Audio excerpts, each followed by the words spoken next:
Okay, in our 4 steps to realize an audacious dream using the word dare, we talked about detection. How do you detect a dream? Going back to your past, your childhood, even life's darkest moments, and looking for something that is of value, something that is durable, has purpose, and lasting legacy to it.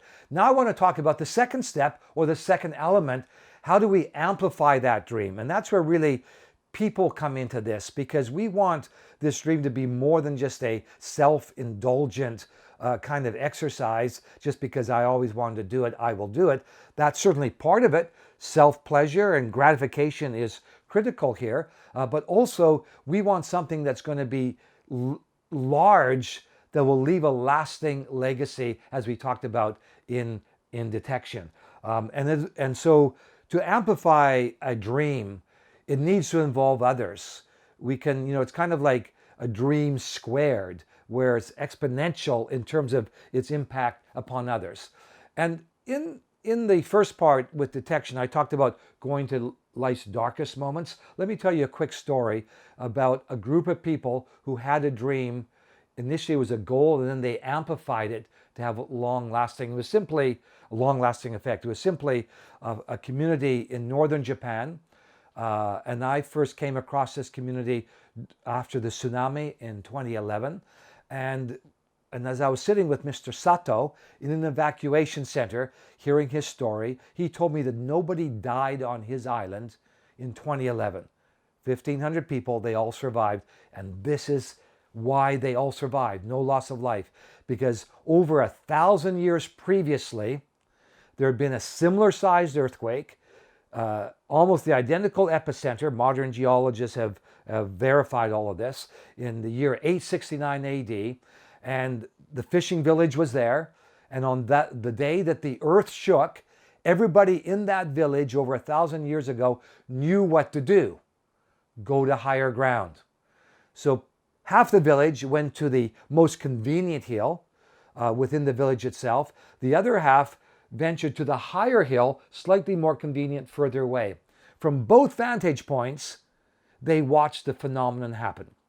They watched the Pacific Ocean rise. They saw it rush into their little village with the wave rising and cresting.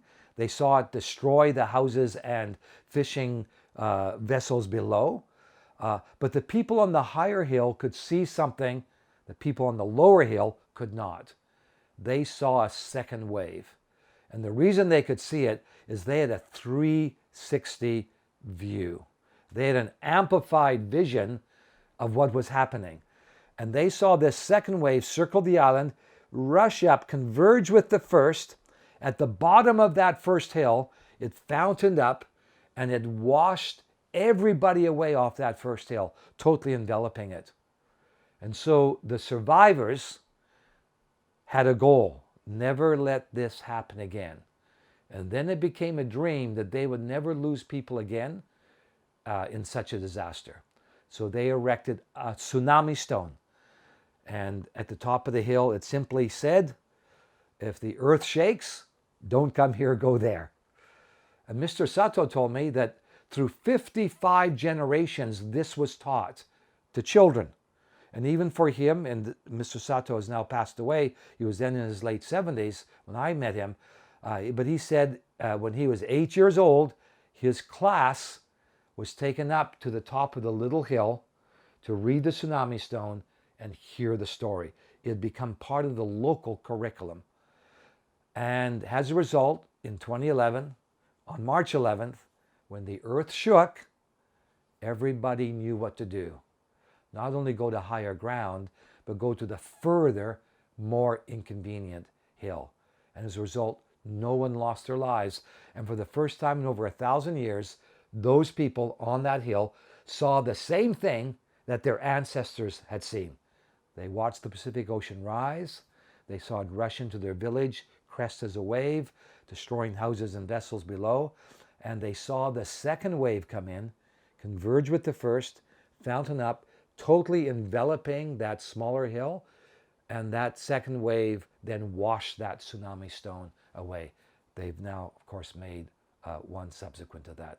So these people, over 1,000 years ago, had a vision, had a dream, born out of darkness. This would never happen again. They put the effort in and were faithful to the dream through 55 generations. They amplified it. They left a lasting legacy because their dream had purpose.